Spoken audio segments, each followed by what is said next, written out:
who have been living in Singapore to take part in all things Singaporean. We'll see how well acquainted they are with our country's way of life. Now this week, Patrick and Vika will learn what it takes to keep Singapore safe and sound, and if they're steady enough in the face of crisis.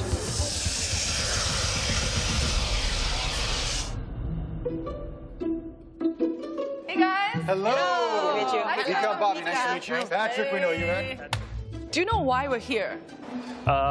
Something to do with crime? You guys are actually in trouble. Really? Look at her, she looks so guilty. I'm joking. This is the first time meeting her, don't scare her. I got cold sweat. You got clammy hands now? Yes. Yes. How do you feel like living in Singapore? Secure country? Safe.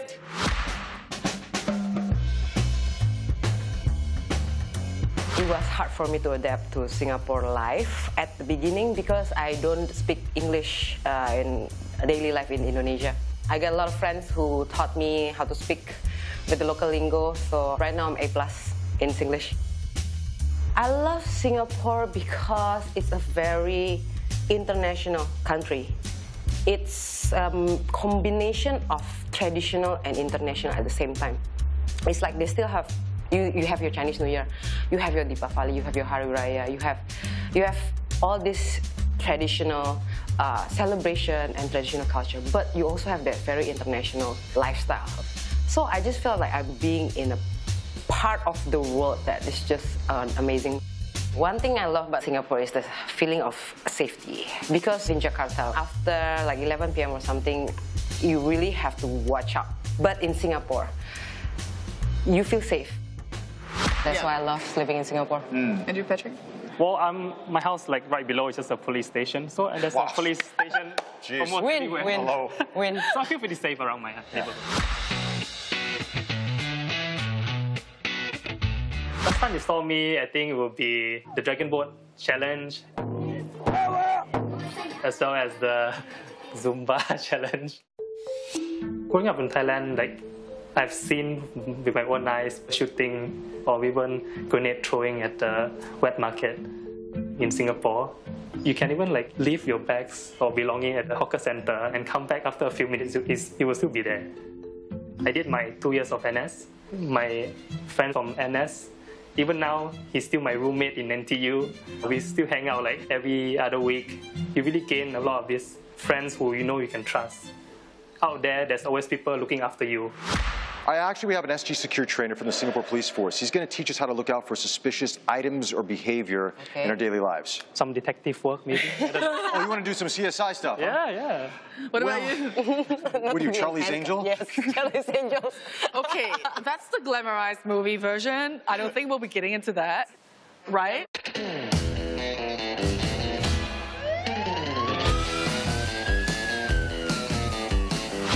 In the recent context around the world, there's lots of terrorist attacks going on. So what are the things to look out for? A is for articles, B, behavior, C, for cars or vehicles. Abandoned articles that are unnecessarily secured with tape, containing suspicious oil stains, or emitting an almond smell may pose as bomb threats. There are also people who attempt to hide their identity by wearing a hoodie or motorcycle helmet. This one, he's always in motorcycle helmet. Like black jacket. Yeah. Nothing wrong with wearing motorcycle helmet, but if they are wearing motorcycle helmet at the wrong place, let's say in this room and you're still wearing it, that's not usual. Cars or vehicles should also be a cause for concern if the drivers present erratic behavior. If you see a driver who suddenly just abandoned their vehicle by the roadside, or if you see an old vehicle mounted with a new license plate, give us a call and let us check. Just call the police. Cannot tackle. Cannot. Just call us immediately because we would want them to call rather than leave it unreported.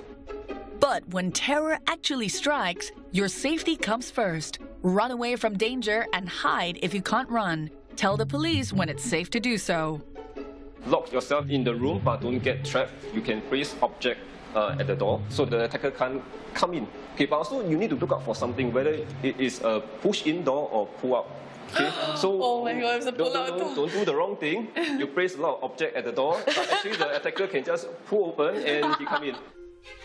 The coolest thing I've learned today is actually you can use an app. Click the app, SG Secure, and then you can actually make a police report all from there. And then that app actually can also determine where is your location. It's time for a mini test right here at Orchard Road.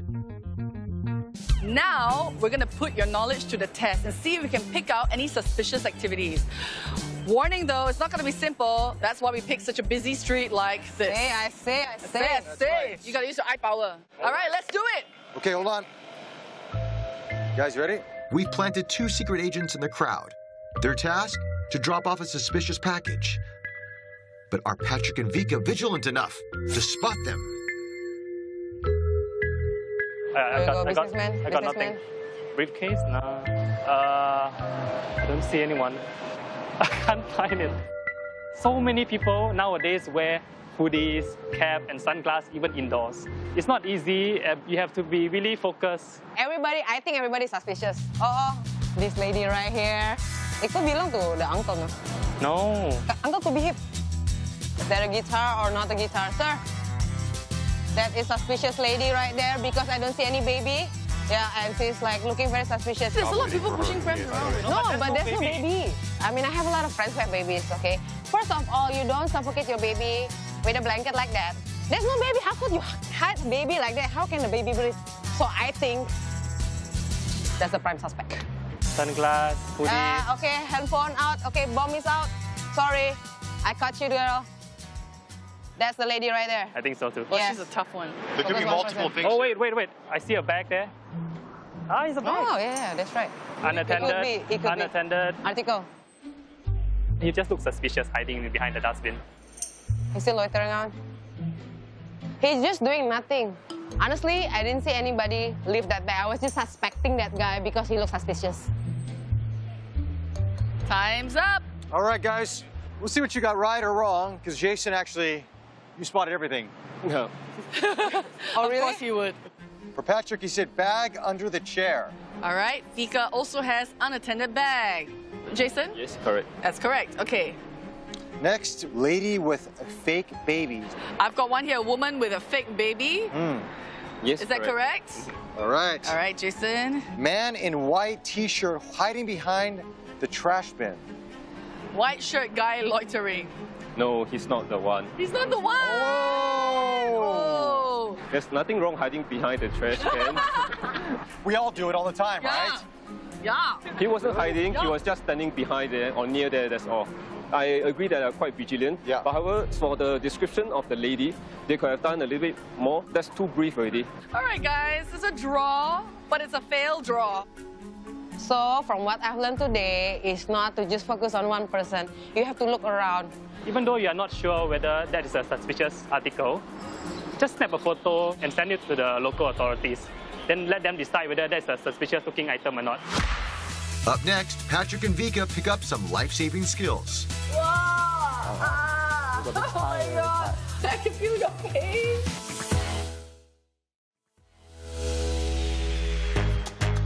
Earlier, Patrick and Vika learned the importance of vigilance, but mere eye power isn't gonna cut it. So we're gonna put them through a crash course on life-saving skills. No matter how careful you are, there's always a chance you'll be injured during a crisis. That's why we're here at the Emergency Preparedness Center. That's right, to learn skills that will be handy during an emergency. But you see, that all said, you can't help others unless you learn how to save yourself first. That's right. That's right. Bobby, there's smoke everywhere. It's fake smoke, Bobby!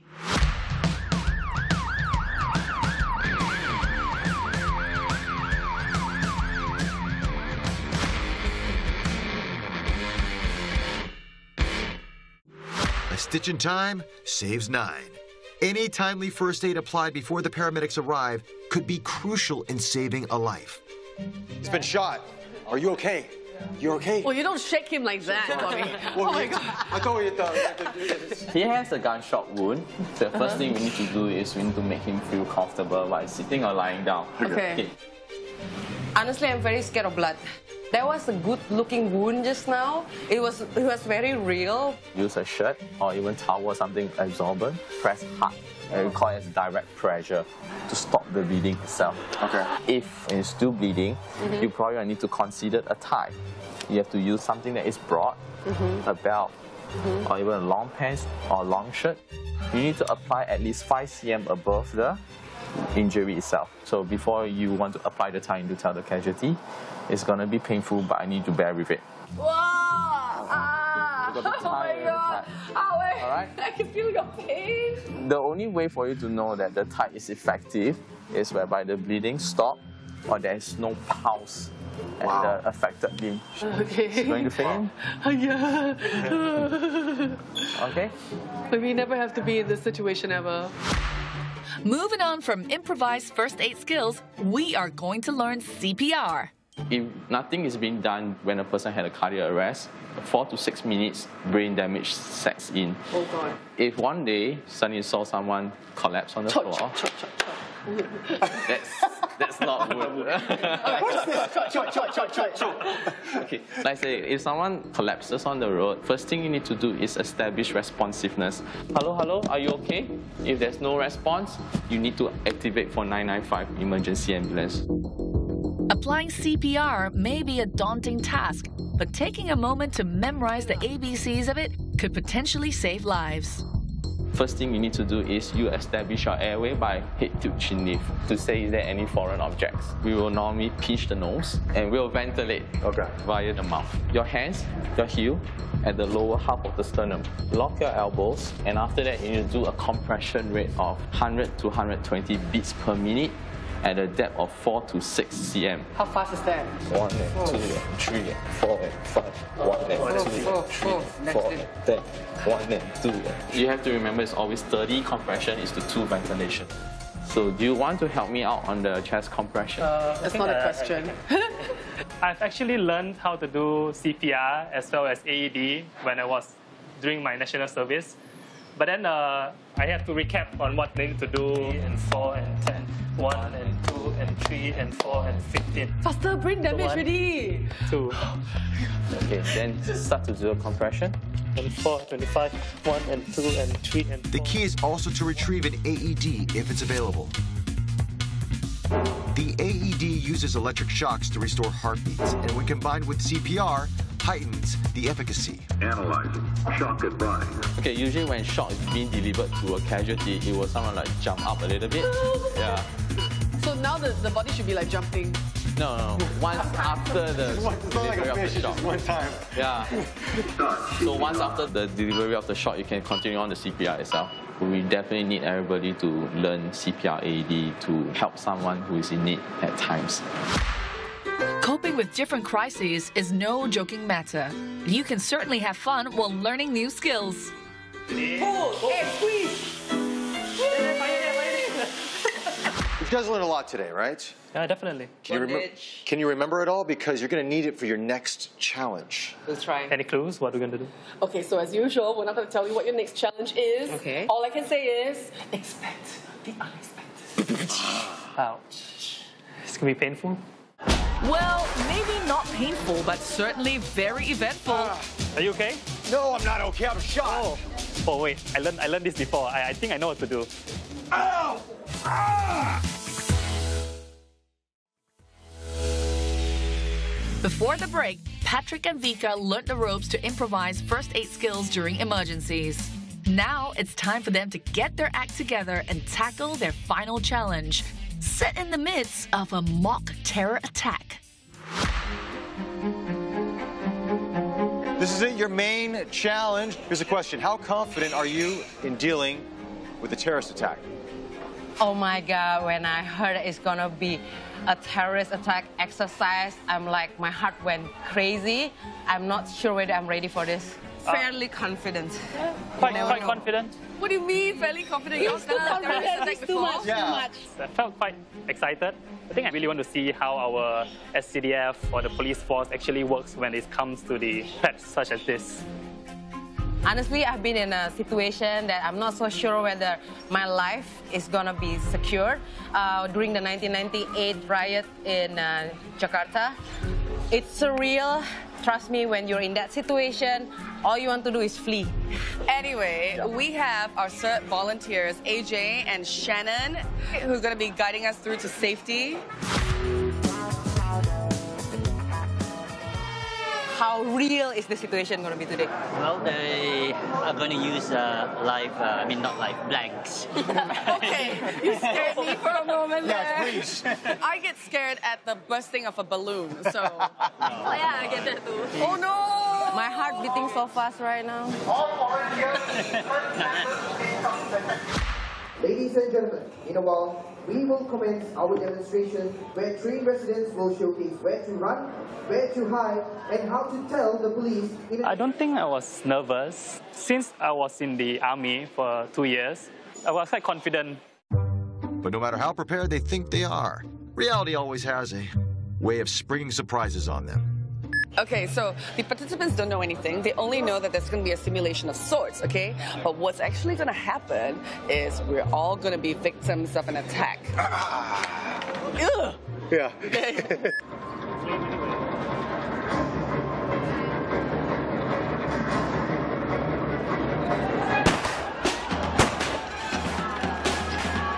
Training automatically kicks in. Oh my God, where are you going? Where am I going?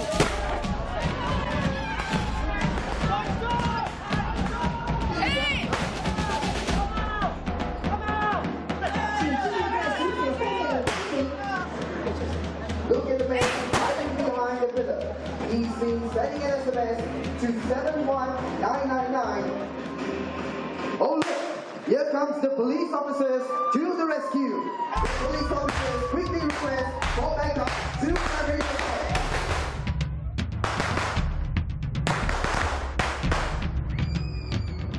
Reinforcements has arrived.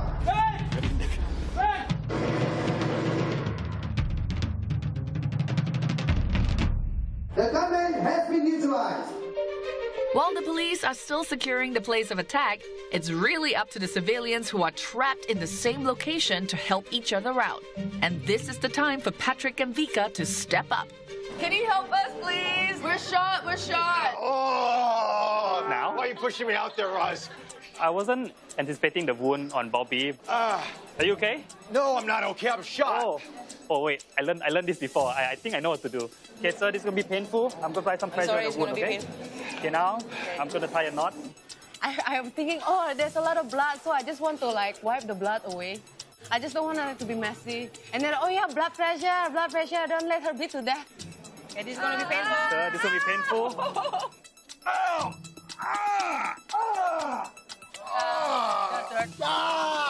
All right, guys, you can do a very good eye fast. Now, I want you all to perform CPR on Bobby.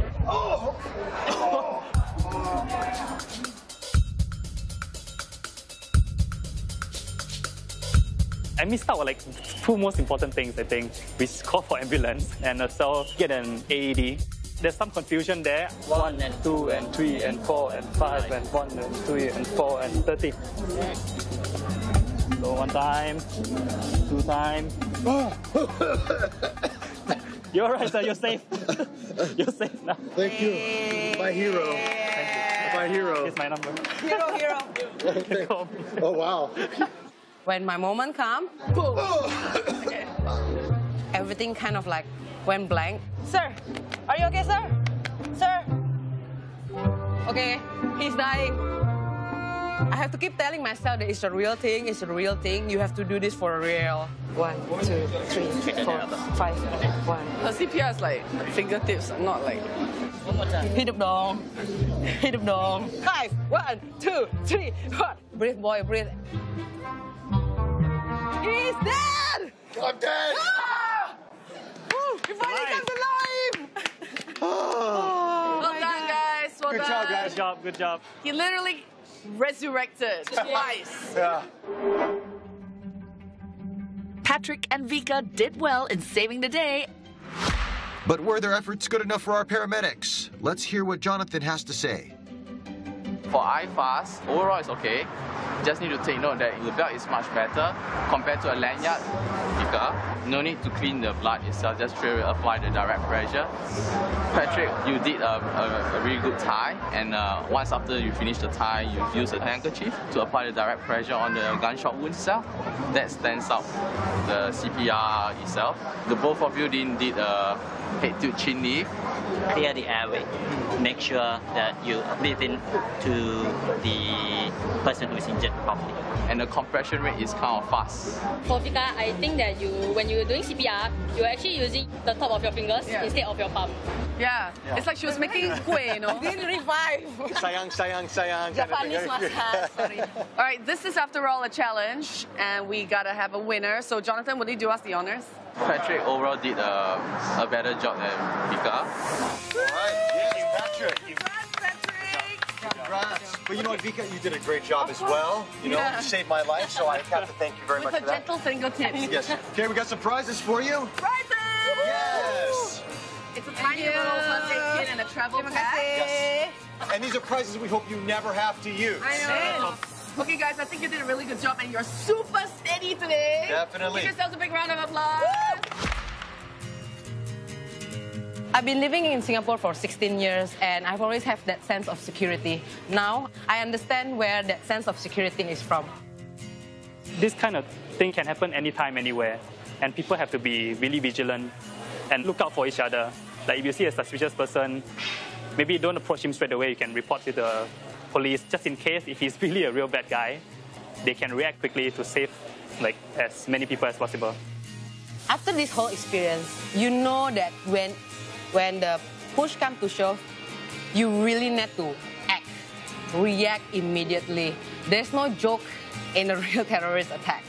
So at least now I know the things that I need to do in terms of IFAS and CPR. So I can take back home those 2 lessons, and I think I can be good at it. I hope, even though I lost, you know, but that experience will stay with you forever. What a way to end an episode, with a bang! I know, and you know what this whole experience taught us? That in times of crisis in our country, everyone can do something to save our home, regardless of race or ethnicity. And not forgetting how steady our foreign friends are in helping to keep our country safe and secure. And you know what, Roz? Not all heroes wear capes. Okay. All right, till next week, catch us next episode on Steady Law! Oh. CPR! Roz, help me, you just learned this, Roz. Roz, help me. Stop! Come on! Very cool. 2 and 3 and 4 and 15. Sorry. That feels weird. Okay, sorry. Again, from the beginning. High power. Do not die!